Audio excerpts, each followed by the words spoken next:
Voilà, on vous l'a promis, c'est la pause dans cette finale de la Coupe de France 2017 entre Capsa et Toulouse. On avait Michel Tarfon, on va avoir une voix un peu plus féminine en notre compagnie avec Pernelle Marcon. Bonjour. Bonjour. Merci de nous rejoindre et d'avoir patienté pendant que Michel faisait avec moi le commentaire de cette finale. Tes impressions sur la première mi-temps d'abord, une mi-temps maîtrisée par les Toulousains? J'avoue que je vais pas trop commenter.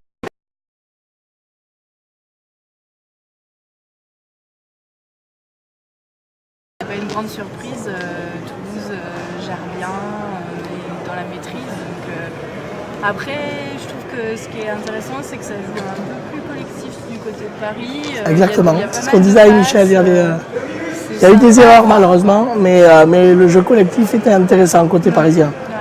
Et finalement, pour toi et ton nouveau club, puisque tu as muté récemment à Lille, enfin en tout cas en début d'année, une Coupe de France plutôt positive pour vous. Oui, c'était déjà pas gagné d'avance qu'on soit champion de N2, même si c'est vrai que Il y avait quand même des à... possibilités assez importantes. Mais il fallait le faire. On a eu de l'opposition, ouais. Enfin voilà, plus dans les phases finales bien sûr que dans les premières phases, mais après du coup c'est plutôt on pensait être les petits de N2 sur la compète. Au final on n'a pas rougi de ce qu'on a fait contre Paris.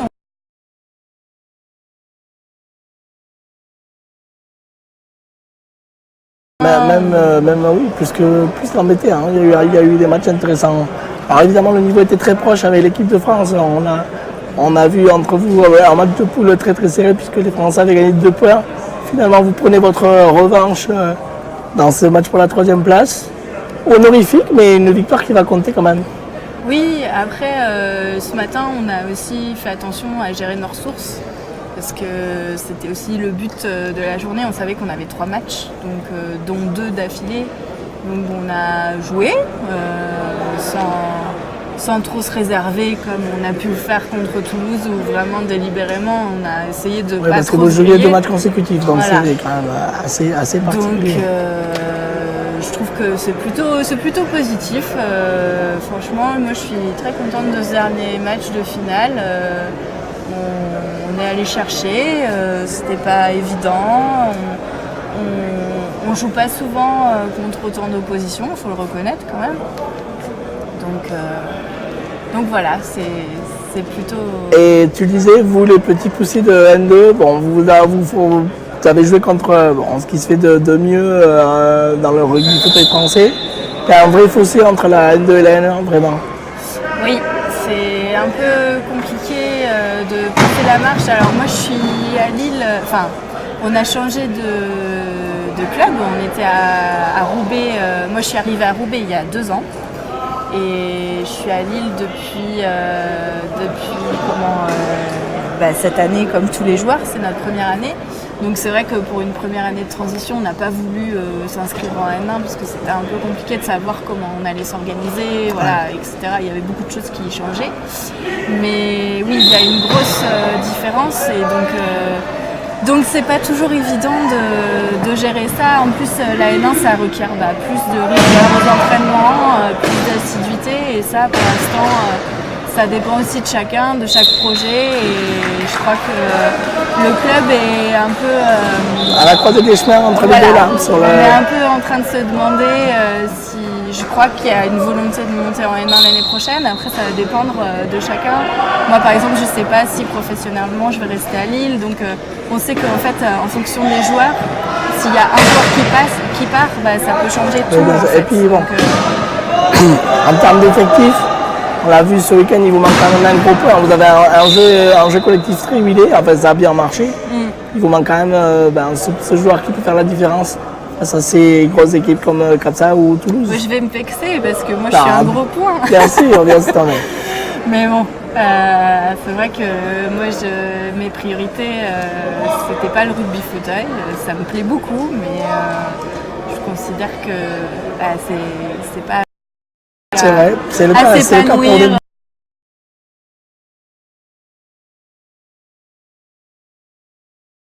compliqué. Quoi. Raconte-nous justement ce que tu fais aujourd'hui.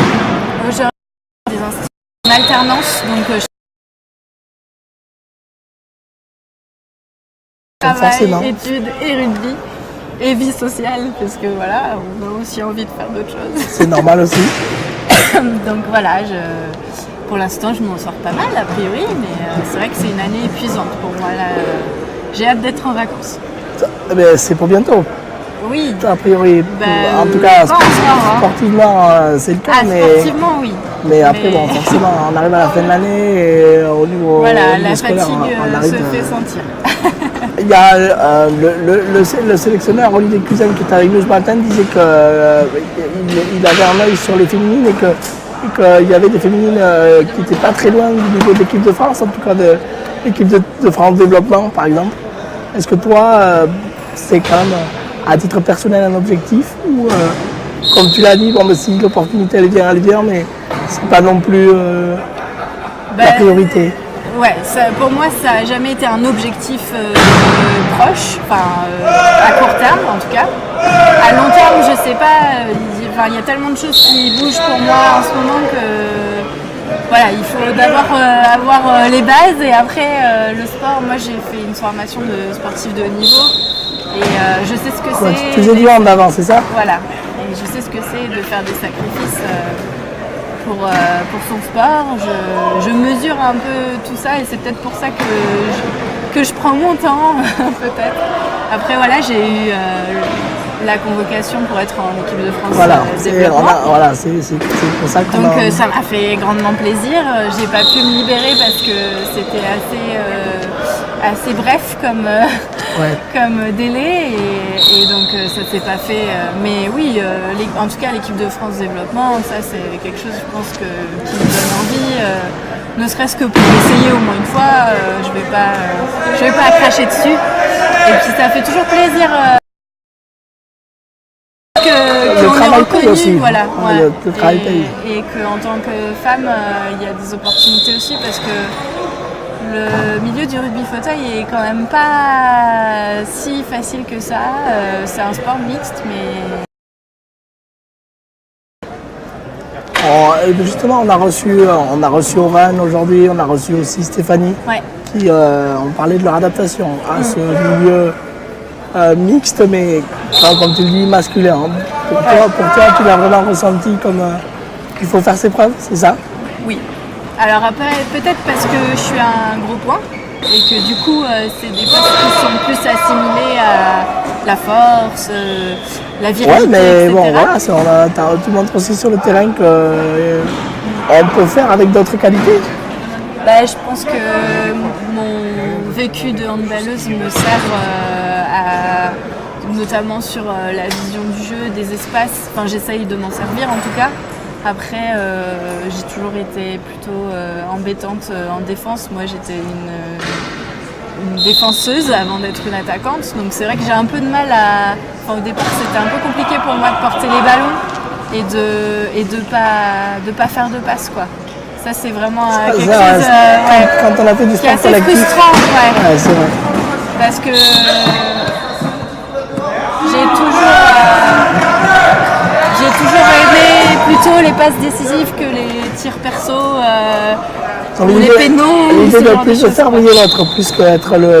Bah ouais, parce que c'est plus jouissif, je trouve, de travailler pour les autres et que ça se ressente. Pour moi, si je fais un sport d'équipe, c'est parce que justement, je suis plus heureuse à faire des choses ensemble que toute seule, quoi. Je trouve ça plus intéressant, plus compliqué, mais du coup, quand on y arrive, c'est encore plus gratifiant, quoi.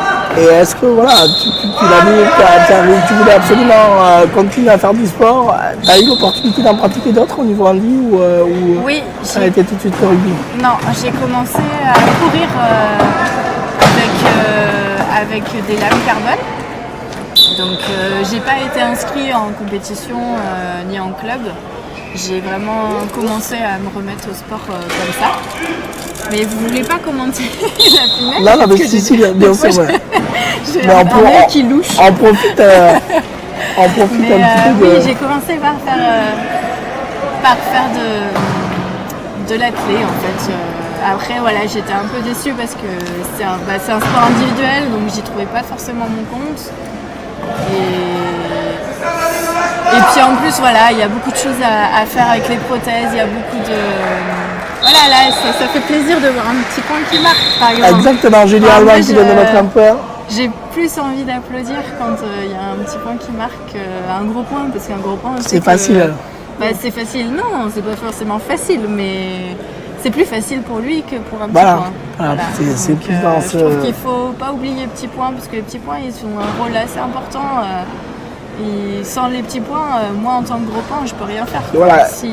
En tant que gros point, justement, est-ce que tu peux expliquer ce que t'apporte le petit point pour que ceux qui nous regardent comprennent exactement le rôle de chacun sur le terrain? Le petit point, en fait, il est toujours ici pour jouer les placements. C'est vraiment des jeux de blocs. Donc le petit point, il est là pour que le gros point puisse passer, en fait. Vu qu'il a une grille, il permet de bloquer les autres joueurs offensifs qui sont plus mobiles et donc plus embêtants pour un autre gros point. Et donc le but, c'est qu'on se serve du petit point comme d'un bouclier, en fait. On s'en sert comme d'un défenseur qui attaque. Alors que là, on a une série de changements sur le parquet. Les deux équipes font tourner le line-up avec le retour côté... c'est bien, ça fait souffler. Il fait très chaud dans la salle. C'est dur physiquement. Là, je pense que c'est la fin de la compète, c'est la finale. Il y a beaucoup de paramètres qui font que c'est compliqué. On n'est pas toujours habitué à jouer sous une chaleur comme ça. Non, et puis non, c'est vrai que... clairement. Là, c'est vraiment des températures assez... En plus, voilà, il y a tous les paramètres.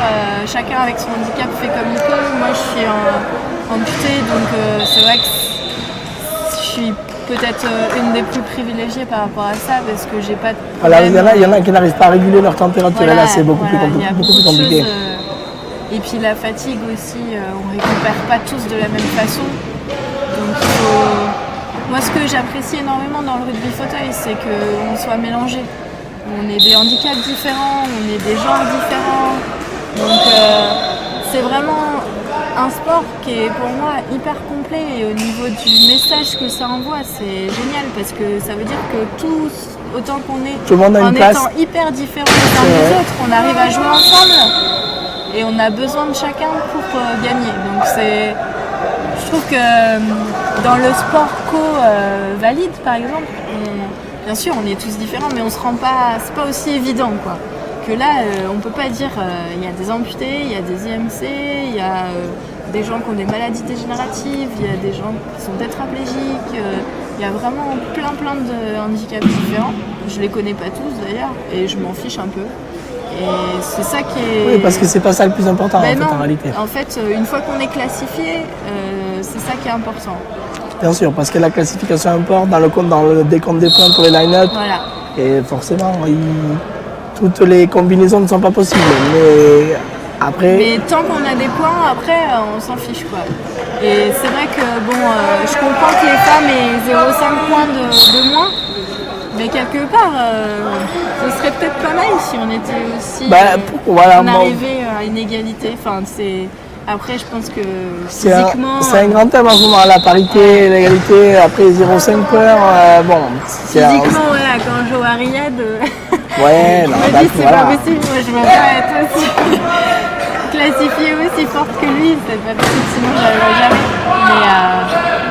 Mais en tout cas, je suis super contente qu'il y ait de plus en plus de femmes quand même.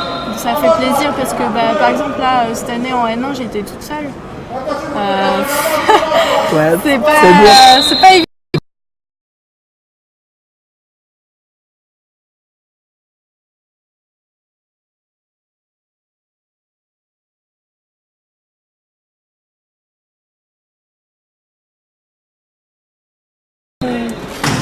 Ou si c'est parce qu'on joue bien. Et alors que en termes de score, Toulouse évidemment domine largement en 34-47 vous êtes en contact avec d'autres joueuses, françaises vous connaissez, mais à l'étranger, on a parlé avec les filles de la Women's Cup qui aura lieu à Paris au mois de décembre. Si vous êtes une joueuse de rugby et que vous regardez et que vous avez envie de venir, il faut absolument venir à la Women's Cup, c'est génial.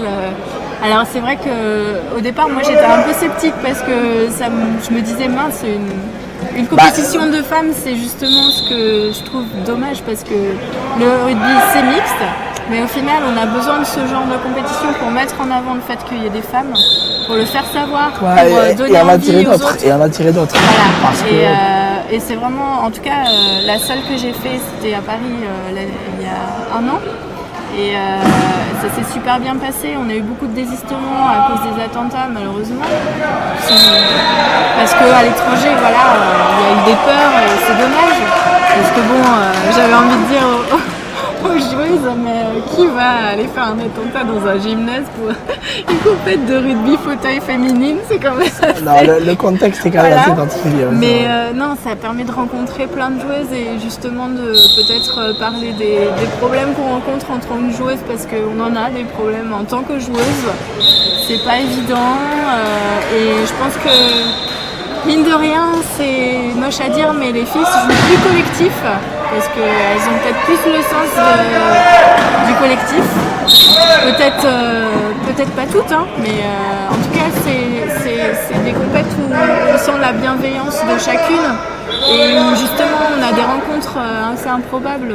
On a joué avec une américaine, Kate, qui est géniale. Moi, je suis super contente de l'avoir rencontrée. Elle fait du vélo, du handbike, elle fait beaucoup de choses et on apprend beaucoup parce que du coup, il y avait des Israéliennes, il y avait des Allemandes, des Anglaises et du coup, on parle anglais sur le terrain, donc ça développe aussi d'autres capacités. C'est bien. Il y a plein de choses à apprendre. Il faut savoir allier l'utile à l'agréable aussi. Hein, c'est ça. Et du coup, non, c'est vraiment des chouettes moments et ça ressource, je trouve. Parce que justement, on n'a pas forcément toujours la confiance des staffs et des équipes en tant que joueuse. C'est plus difficile de s'imposer. Donc là, justement, c'est vraiment des moments où on peut vraiment progresser et être considéré à notre juste valeur. Donc c'est assez intéressant. Et justement, toi, tu utilises aussi ton parcours, ton histoire personnelle pour défendre certaines valeurs aussi clairement. Forcément. Ouais, moi j'ai un côté très militant. Parce que j'ai été éduquée comme ça, je pense, et je me bats pour mes idées. Donc j'ai un blog, j'ai une page Facebook aussi.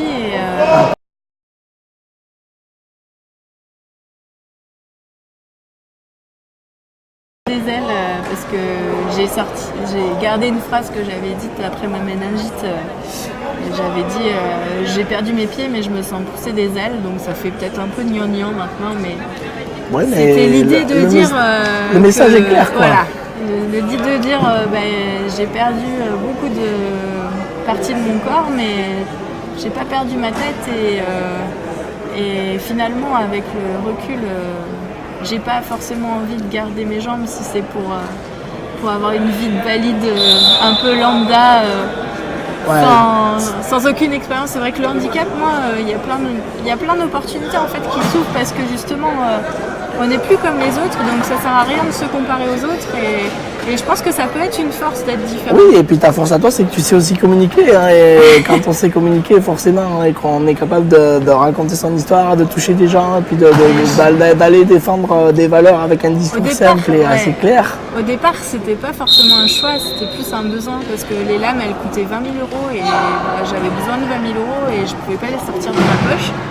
Donc j'ai un peu subi la médiatisation, ça n'a pas été une partie de plaisir, mais bon voilà, il fallait le faire. Après du coup, je vois que les gens ils sont intéressés par mon parcours, donc je me dis que si ça peut intéresser les gens, si ça peut motiver des gens, si ça peut permettre à des gens de relativiser aussi sur leurs petits problèmes de tous les jours qui sont pas forcément si graves que ça. Bien sûr, chacun a le droit de... On a tous des petits problèmes pas très graves, hein, même en tant qu'handi. C'est vrai. On se prend la tête aussi pour pas grand-chose, mais ça sert toujours de prendre du recul, de se dire... moi j'essaye au maximum de me servir de ça, de me dire putain, j'ai failli ne plus être là du tout, j'ai failli plus vivre du tout et je suis contente d'être là. Voilà, et donc, de profiter de ces moments-là. Et de... Il faut toujours garder ça à l'esprit, que la vie, elle est pas... On est des êtres mortels et c'est pas grave, mais du coup, il faut faire du mieux qu'on peut et faire selon nos convictions. C'est un message très fort, en tout cas, pour finir ce week-end de Coupe de France. Où pour l'instant... c'est pas que pour les Andis. Non, exactement, c'est pas que pour les Andis. Il reste 2,30, tu as joué un peu plus de 37 à 51-35 pour Toulouse. Et Tiffany fait le boulot. Tiffany, pardon. Ouais, Tiffany. Je me suis trompée. Voilà. Puis, moi, ça me fait plaisir de voir qu'il y a des gens qui se battent jusqu'au bout, même si voilà, il y a 36-52, il n'y a pas forcément trop d'enjeux, mais voilà, ils continuent à jouer les Parisiens, donc ça fait plaisir. Et les Toulousains aussi, du coup. Les Toulousains, ils s'arrêtent jamais. Ils vont aller... Jolie tête de Charles. Ouais, c'est des perfectionnistes, les Toulousains. Ils lâcheront rien. C'est un club qui a fait des choix, qui a aujourd'hui des... Bon, évidemment, qui véhicule énormément l'image autour du rugby. Et bon, c'est bien d'avoir des clubs comme ça. Maintenant, ils ont des soucis de riches, entre guillemets, en termes d'effectifs. Oui. Clairement. Voilà. Donc, on aimerait bien avoir leurs soucis des fois. Est-ce que toi, ça t'irait d'aller dans un club comme ça, justement? Toulouse. Ouais, à Toulouse. Bah, je pense que je progresserai pas forcément parce que je resterai souvent sur le banc, à mon avis. Mais moi, j'irai là où je trouverai du travail. Hein. C'est ma priorité. Justement, ton objectif, enfin, professionnellement, tu te diriges, tu as des objectifs précis, tu veux déjà passer une annonce pendant quelques mois. Non, là, mon objectif, c'est de rester là où j'ai été en alternance parce qu'il y a une création de poste a priori. Après, voilà, ça dépendra du conseil d'administration, ça ne dépend pas que de mes supérieurs, donc j'attends d'avoir une réponse. Pour l'instant, je me sens plutôt bien dans le Nord. Ce qui veut dire que tu resterais potentiellement sur... Après, bon, si j'ai pas cette opportunité, à ce moment-là, je vais sûrement chercher du travail dans toute la France, donc au plus offrant. Bon, mais...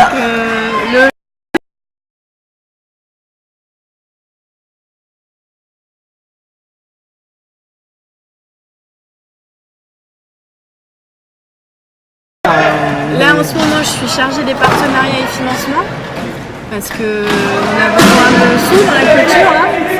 C'est pas la joie. Les budgets culturels, actuellement, c'est compliqué. Ouais. Le sport on en sait quelque chose. On en sait quelque chose. Même combat. Donc oui, moi j'ai choisi de faire des études pour pouvoir après avoir le luxe de choisir au maximum ce que je peux. Et après voilà, je pense encore à mon recruteur principal qui s'appelle Sébastien Lucie, qui m'a initié au rugby fauteuil. Et qu'on salue. Qu'on salue très, très fort. On pense fort à lui. Je suis très déçue que l'équipe de Carrefour n'ait pas pu jouer. Ils n'ont pas eu une saison facile, les pauvres. Moi, j'ai pu jouer que la première phase avec eux. Je me suis blessée, j'ai pas pu faire la deuxième phase. C'était un gros regret en N1. Mais bon, voilà, c'est du sport. Hein. On est tous dépendants de notre physique, donc voilà, on fait ce qu'on peut.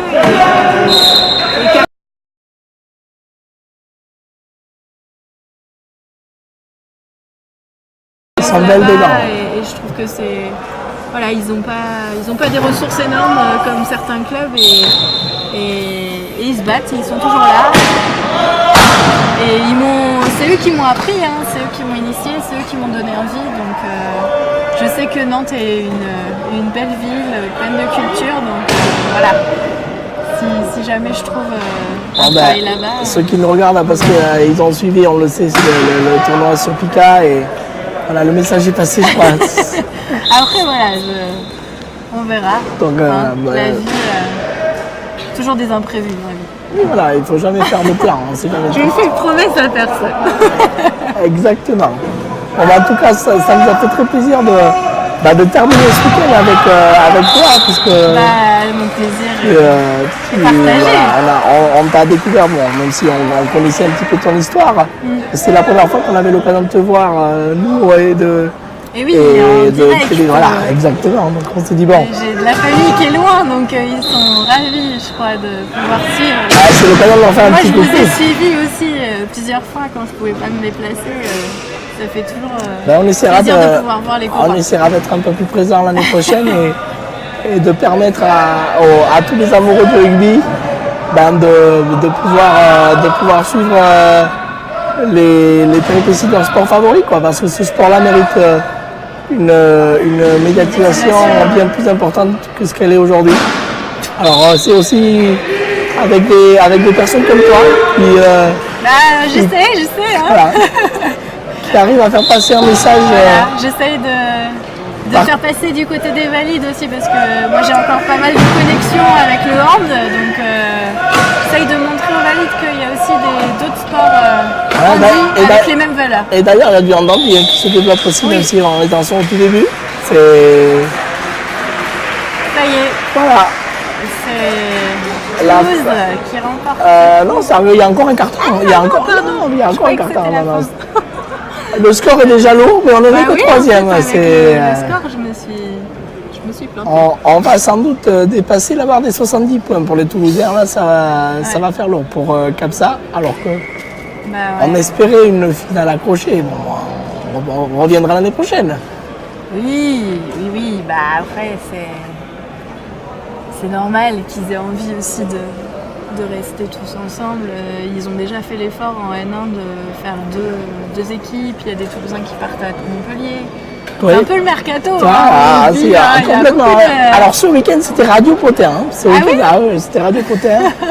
Voilà, c'est assez rigolo parce que il y a des rumeurs, il y a des informations. Moi j'ai mis là, je pense. On verra, ça va bouger apparemment en tout cas. C'est un petit monde, le rugby. C'est rigolo. En tout cas, merci beaucoup d'avoir partagé avec nous ce troisième carton. Alors effectivement, on n'a pas énormément commenté la finale, mais ça nous a permis, de te connaître un peu plus. Et puis, amis lillois, amis nantais, si vous pouvez lui trouver du travail, elle a passé le message. Merci beaucoup, Pernelle, en tout cas, d'avoir été. Je vais faire ce qu'il faut pour le trouver moi-même. Exactement. Merci à toi. Et puis, bonne continuation, bonne chance. Merci. Et puis, à l'année prochaine sur Pika Sport. Oui. Merci. Merci à toi. Et on se retrouve tout de suite pour le début du dernier carton. À tout à l'heure.